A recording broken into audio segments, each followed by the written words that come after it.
రాజధానిగా అమరావతి మహాద్భుతమని ఒకవైపు, అమరావతి ప్రేమికులమే కానీ మావిగన్ అయితేనే ఇంకా బాగుంటుందని మరోవైపు, దేవతలు తిరిగిన ప్రాంతం క్యాపిటల్ సిటీ అవడం ఏపీ అదృష్టమని ఒక వర్గం, దేవతలు తిరిగినంత మాత్రాన సింగిల్ స్క్వేర్ ఫీట్ కి 14,000 రూపాయల ఖర్చా అని మరో వర్గం.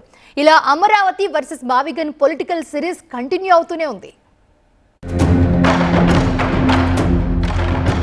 జగన్ ఇంట్రడ్యూస్ చేసిన మావిగన్ ఏపీలో రీసౌండ్ చేస్తోంది. మావిగన్ మహా కామెడీగా ఉందంటూ కూటమి నేతలు పంచులు సెటైర్లతో చెలరేగిపోతుంటే ఆ టైటిల్ వెనుక దాగున్న ఫ్యూచర్ ని చూడలేకపోతున్నారని వైసీపీ నేతలు విరుచుపడుతున్నారు. పార్టీల మధ్య నడుస్తున్న పొలిటికల్ ఫైట్ మరోసారి చర్చనీయాంశమైంది. అసలు ప్రపంచంలో లేని రాజధాని మీరొక్కరే కడుతున్నారా? వరల్డ్ క్లాస్ క్యాపిటల్ అని పదే పదే డైలాగులు కొడుతూ ప్రజా సొమ్మును మంచినీళ్ళలా ఖర్చు పెడతారా? ఒక్క చదరపు అడుక్కి 14,000 రూపాయల ఖర్చేంటి స్వామి అని ప్రభుత్వాన్ని మరోసారి గట్టిగా ప్రశ్నించారు వైసీపీ ఎంపీ వైవి సుబ్బారెడ్డి. ఫ్యూచర్ లో ఒక్కో వ్యక్తికి 2 లక్షల రూపాయల అప్పు మిగిల్చేలా క్యాపిటల్ కుట్ర జరుగుతోందని ఫైర్ అయ్యారు. అన్ని వేల కోట్లు అక్కడ పెట్టే బదులు అందులో ఎంతవరకు ఆచరణ సాధ్యమైంది? 7 సంవత్సరాల నుంచి మనం ఏమి నిర్మాణం చేయలేకపోయాం. ఇంకా రాబోయే రోజుల్లో ఎన్ని సంవత్సరాలు పడుతుంది మీరు నిర్మాణం చేయాలంటే? ఎంత రుణాలు తీసుకురావాల్సి ఉంటుంది? ఎందుకంటే 2 లక్షల కోట్లు అవసరమైందని వాళ్ళే చెప్తున్నారు కదా. 50,000 ఎకరాలకు 1,00,000 కోట్లు, మళ్ళా తీసుకునే 50,000 ఎకరాలకు 2 లక్షల కోట్లు అవుతుందని.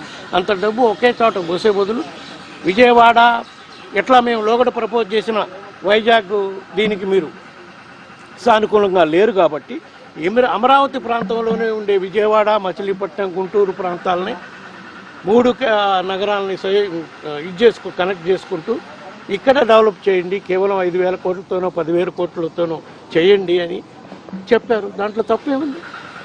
అట్లా అని మేము దీనికి వ్యతిరేకమని చెప్పట్లేదు కదా. ఆచరణ సాధ్యమయ్యే ఆలోచన చేయమని అడుగుతున్నాం అంతే.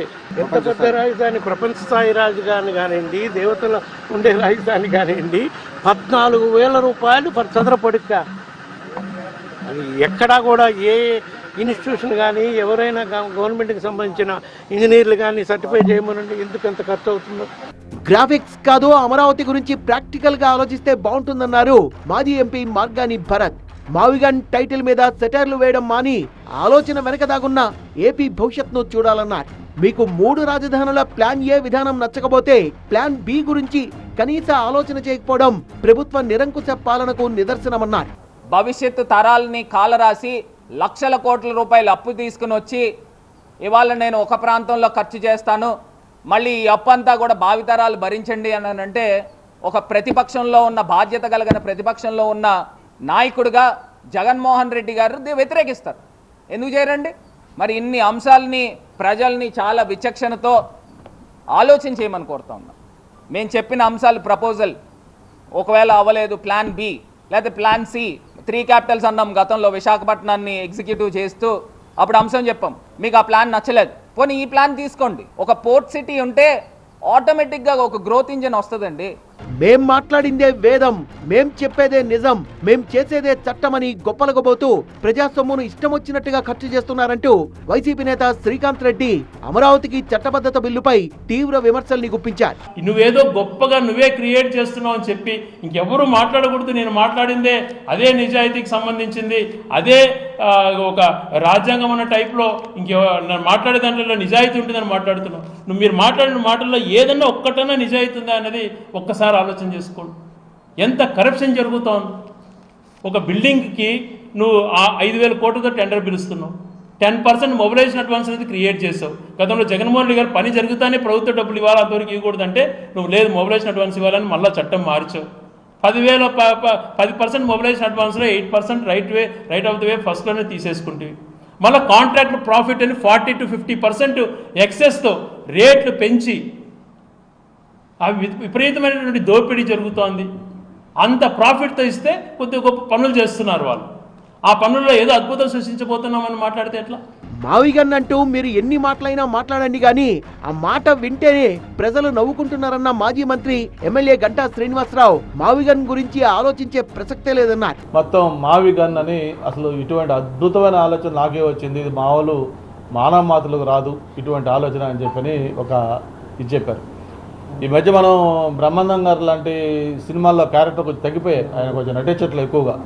మరి చూస్తామంటే మళ్ళీ ఆయన లేని లోటు జగన్మోహన్ రెడ్డి గారు తీరుస్తున్నట్టుగా కనిపిస్తూ ఉంది. అంటే అసలు ఆయన ఏమన్నా ఒక మెంటల్ డిజార్డర్ ఉందా, అది ఏంటిది? ఇప్పుడు ఏదైనా ఒక ప్రాంతాన్ని కలపని చెప్పడం వేరు, మరి మచిలీపట్నంలో మాను లేకపోతే విజయవాడలో వెయ్యి తీసుకుని కలిపినటువంటి, ఇప్పుడు మీరు సోషల్ మీడియాలో చూస్తూ ఉన్నాం ఎటువంటి ట్రోల్స్ వస్తున్నాయో, ఎటువంటి మీమ్స్ చేస్తూ ఉన్నారో. ముఖ్యమంత్రి చేసిన వ్యక్తి, ఒక పార్టీ అధ్యక్షుడు ఉన్న వ్యక్తి ఇటువంటి ఒక దీంట్లో మాట్లాడుతున్నాడంటే ఆయన యొక్క మానసిక స్థితి ఏంటో కూడా అర్థం చేసుకోవాల్సిన అవసరం ఉంది. మరి మొన్నటిదాకా విశాఖపట్నం అన్నాడు, విశాఖపట్నంలో ఎగ్జిక్యూటివ్ క్యాపిటల్ అన్నాడు, సెప్టెంబర్లో నేను ఇక్కడికి వచ్చి స్థిర నివాసం అన్నాడు, అయిపోయినాక మళ్ళీ డిసెంబర్లో అన్నాడు, మళ్ళీ ఇంకో డేట్ చెప్పాడు, అన్నీ చెప్పాడు, అయిపోయింది. మరి ఈరోజేమో తూచని మళ్ళీ విశాఖపట్నం వదిలేసి మళ్ళీ ఉత్తరాంధ్ర అంతా కాకుండా మళ్ళీ మావిగానికి వెళ్ళిపోయాడు. మరి ఇప్పుడు ఏంటి అసలు ఈయన యొక్క పరిస్థితి ఏంటనేది అందరూ కూడా అర్థం కాకుండా పోతా ఉంది. టీడీపీ ఎమ్మెల్యే ప్రతిపాటి పుల్లారావు కూడా జగన్ మావిగన్ కామెంట్స్ పై విరుచుకుపడ్డారు. జగన్ మానసిక స్థితి సరిగా లేదన్నారు.